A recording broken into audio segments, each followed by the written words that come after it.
Vous écoutez Alger Chaîne 3, le journal.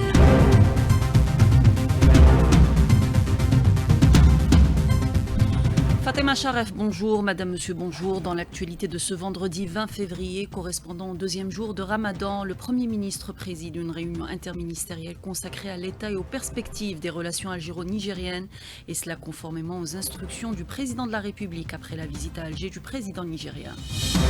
Loi criminalisant la colonisation française. Première réunion de la commission paritaire des deux chambres du Parlement pour trouver un consensus autour des 13 articles objets de désaccord, et cela après l'adoption en janvier dernier du texte de loi par les deux chambres du Parlement. Le groupe Gipley renforce sa production avec une nouvelle laiterie, la plus grande d'Afrique, avec 1 million de litres pasteurisés par jour, une quantité qui met l'Algérie à l'abri et qui lui ouvre de nouvelles perspectives sur le marché international. Perturbations dans l'approvisionnement des stations de service en GPLC, Naftal s'explique et rassure, le gaz de pétrole liquéfié est disponible en quantité suffisante. Et dans l'actualité internationale, nouvelle alerte de l'ONU sur la dégradation de la situation à Gaza et en Cisjordanie occupée. Le plan sioniste en Cisjordanie occupée vise à retirer 60% du territoire aux Palestiniens.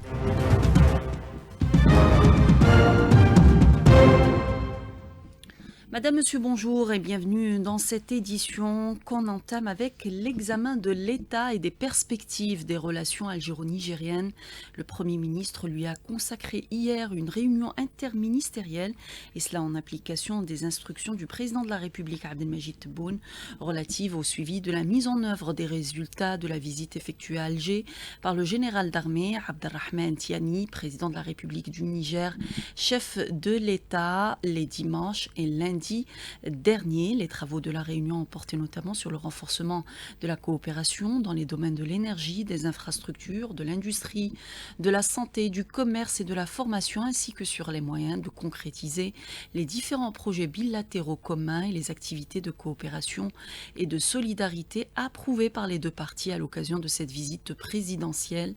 Cette réunion s'inscrit dans le cadre de la volonté commune d'élever les relations entre les deux pays à un niveau supérieur, conformément à la volonté politique des deux dirigeants des États et au service des intérêts des deux peuples frères. Loi criminalisant la colonisation française, les 13 articles objets de désaccord lors de l'adoption du texte de loi le 22 janvier dernier, examiné hier par la commission paritaire des deux chambres du Parlement. C'était sa première réunion, l'objectif étant de trouver une formule consensuelle sur ces dispositions, indique un communiqué du Sénat. Hanan Seissi pour les détails. Étape charnière dans le processus de traitement de ce texte à dimension historique et souveraine. En ce sens, le président du Conseil de la Nation qui a présidé cette réunion a souligné la nécessité d'élever le texte au rang d'un texte législatif de référence, bien structuré, fondé sur des bases juridiques rigoureuses et reflétant les constantes de l'État algérien. Rappelons la position de principe et constante de l'État algérien exprimée à maintes reprises par le président de la République, notamment sur la question de l'indemnisation. Azouz Nasri a affirmé que l'Algérie ne marchande ni sa mémoire ni sa souveraineté contre une quelconque compensation matérielle, mais demeure attachée à l'exigence de reconnaissance, appelant ainsi à l'élaboration d'une loi type de référence dépassant le cadre national pour constituer un précédent législatif pionnier au niveau africain et consacrant une approche juridique claire dans le traitement des crimes du colonialisme. Les travaux de la réunion ont été marqués par l'élection du bureau de la commission. Le lancement des travaux constitue la concrétisation effective des mécanismes constitutionnels visant à renforcer le consensus et garantir la qualité et la cohérence de la législation. Perturbations dans l'approvisionnement des stations de service en GPLC, Naftal s'exprime dans un communiqué pour expliquer et rassurer sa clientèle. Le gaz de pétrole liquéfié est disponible en quantité suffisante. Les perturbations enregistrées ces derniers jours dans 5 wilayas du centre et de l'est du pays sont principalement dues aux mauvaises conditions météo, ce qui a empêché l'accostage des navires ravitailleurs en provenance du complexe de production d'Arzeu destiné à l'approvisionnement d'approvisionnement des wilayas du centre et de l'Est dans les délais prévus, entraînant ainsi un retard dans les opérations de changement et de déchargement. Le trafic des marchandises traitées au port d'Alger a enregistré une hausse conséquente de 17% au troisième trimestre de cette année, portée notamment au troisième trimestre 2025, portée notamment par la dynamique des exportations hors hydrocarbures selon le dernier bilan de l'entreprise portuaire d'Alger. En parlant d'activité portuaire, une nouvelle cargaison de nouveaux bus constituée de 276 unités a été réceptionnée hier au port de Djenjen dans la wilaya de Djidjel. L'opération s'inscrit dans le cadre de la mise en œuvre des instructions du président de la République, Abdelmajid Tebboune, avec un programme d'importation de 10 000 bus pour le renouvellement du parc de transport des voyageurs. Cette nouvelle cargaison a été réceptionnée par le groupe industriel algérien Tirsam. Et la ministre du Commerce intérieur et de la République et de la régulation du marché national, Amel Abdellatif, a présidé hier, jeudi, une réunion de coordination avec les membres du dispositif de veille chargé du suivi de l'approvisionnement du marché national en produits de large consommation, indique un communiqué du ministère. Et à propos d'approvisionnement, le groupe Gipley renforce sa production avec l'inauguration de la plus grande laiterie d'Afrique avec une production d'1 million de litres de lait pasteurisé et 200 000 litres de lait UHT jour. Gipley compte diversifier davantage sa production pour cibler de nouveaux marchés nationaux et internationaux. Sana El Hlouh, PDG du groupe Gipley, au micro de Smaïl Mimouni. L'unité de Ruiba, c'est une unité de production d'une capacité de production de 1 million de litres jour LPC et 15 000 litres heure de lait UHT. Avec des perspectives de développement nouveaux, un travail de réflexion a été fait pour le lancement de la poudre de lait infantile et aussi la mise en place de chambres froides qui sera imminente, Inch'Allah, pour la commercialisation des produits laitiers interfiliales produites par les filiales sœurs du groupe Les Gipley. Aussi, à travers les 17 filiales existantes et affiliées au groupe Gipley, de nouveaux produits ont été mis sur le marché et d'autres seront mis très prochainement, tels que le lait de chèvre pasteurisé, aussi l'eau minérale et l'eau de source dans la wilaya de Taraf. L'augmentation de la production laitière tombe à point nommé ce mois-ci. Ramadan rime, comme vous le savez, avec une demande croissante sur certains produits de base. Consommateurs et commerçants s'adaptent d'ailleurs à ce nouveau rythme de consommation pendant ce mois sacré. Le reportage de Khadija Rassel. Certains produits sont beaucoup plus demandés que le reste de l'année. Semoule, huile, sucre, lait et dattes. Les commerçants doivent anticiper pour éviter toute rupture de stock. Les plus consommés, c'est bien les limonades, toutes sortes de marques de jus, tout ce qui est semoule. On double la commande, beaucoup de demandes. Tout ce qui est pruneaux, raisins secs, abricots, تحمحلو كيما يقولوا. قبل رمضان وفي رمضان زدنا في لي كوموند تاعنا certains produits كيما لا سومول, la farine, tout ce qui est spécial الحلو, les boissons en général, le pain, les fromages des grands formats. Mais au-delà des rayons bien remplis, ce sont surtout les habitudes des citoyens qui changent pendant cette période. Certains modifient complètement leur alimentation, d'autres préfèrent garder le même rythme que le reste de l'année. Moi, je consomme beaucoup plus, bien sûr, la pomme de terre, c'est courant dans notre nourriture. Et puis, le couscous, par exemple, en ce qui concerne notre consommation pendant ce mois sacré, rien ne change pratiquement. Bon, bien sûr, il y a une affaire ici,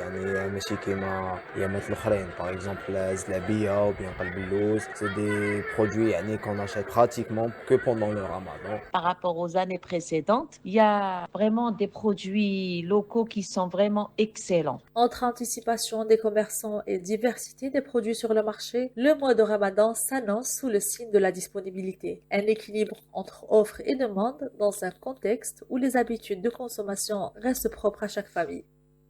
Et toujours en rapport avec le mois de Ramadan, un dispositif particulier d'intervention pour faire face aux fuites et pannes durant ce mois sacré est mis en place par l'Algérien des eaux à Mostaganem, nous dit Yamina Hamdoud.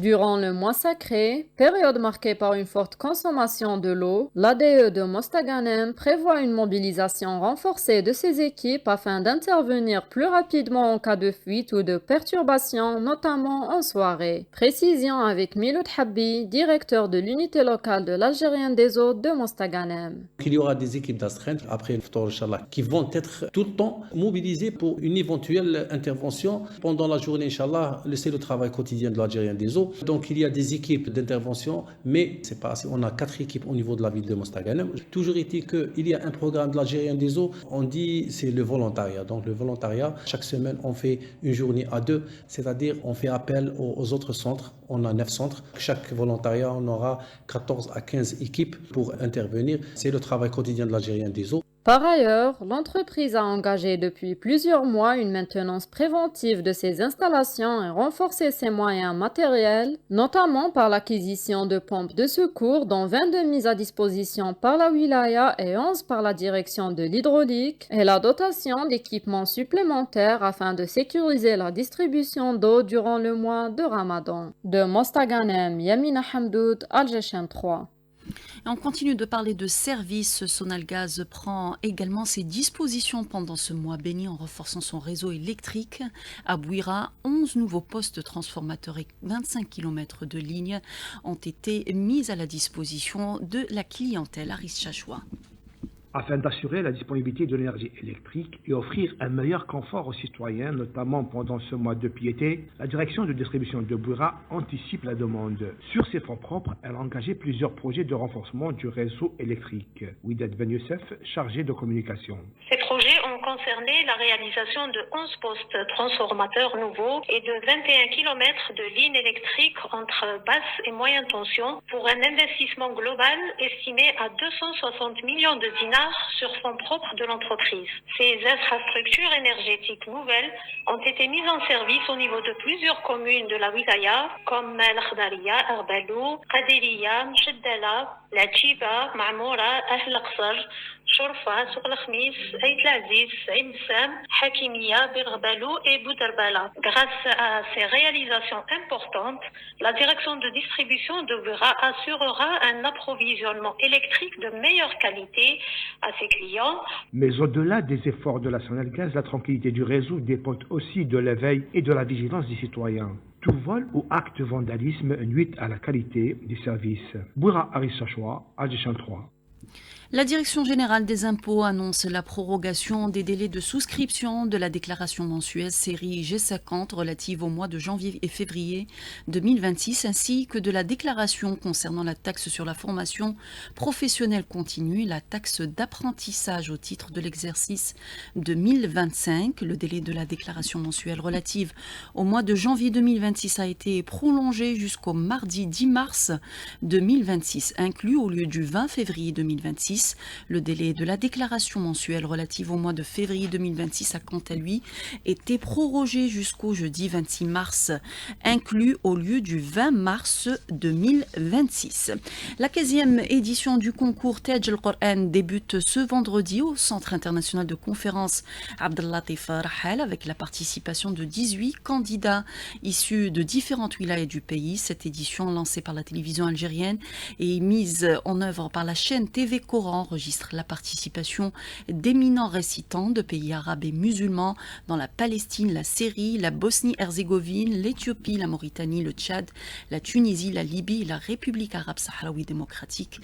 Ce programme vise notamment à promouvoir l'image de l'Algérie et les valeurs de la modération, de juste milieu, de tolérance et de fraternité sur lesquelles repose son référent religieux.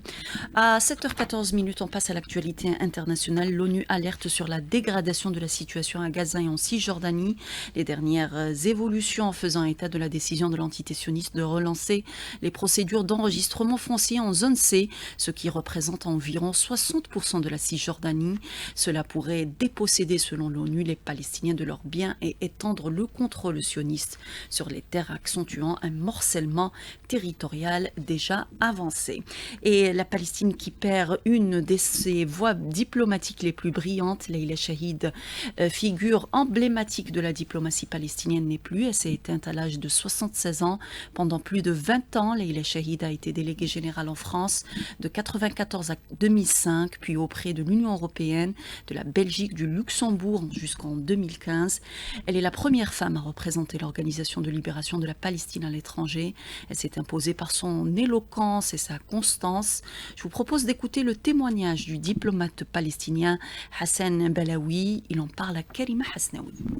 La mort soudaine de Madame Leïla Chahid, ambassadeur de Palestine en France et en Belgique, dans plusieurs autres États européens, constitue une perte énorme. À la fois sur le plan personnel, Leïla Chahid était une grande amie, une grande sœur, de qui j'ai appris beaucoup de choses en termes politiques, mais en culture, mais aussi en relations humaines. Leïla Chahid était une figure importante, non seulement de la diplomatie palestinienne, mais surtout de l'ensemble du mouvement national palestinien. Et cet accident mortel en Égypte, on en parle ce matin, 18 morts dans la collision hier d'un camion et d'une camionnette à Port Saïd au nord-est du Caire, annoncent les autorités locales. Le Burkina Faso enregistre une baisse de 48% des décès liés au paludisme en 2025, une baisse historique dans ce pays, a précisé hier le ministre de la Santé burkinabé. Le nombre de cas de paludisme est passé ainsi de 10 805 000 cas en 2024 à 7 millions de cas en 2025. L'Argentine, le pays est en grève générale contre la réforme du travail du président argentin, une mobilisation très suivie selon les syndicats, notamment dans le secteur des transports. 255 vols ont été annulés, affectant 31 000 passagers.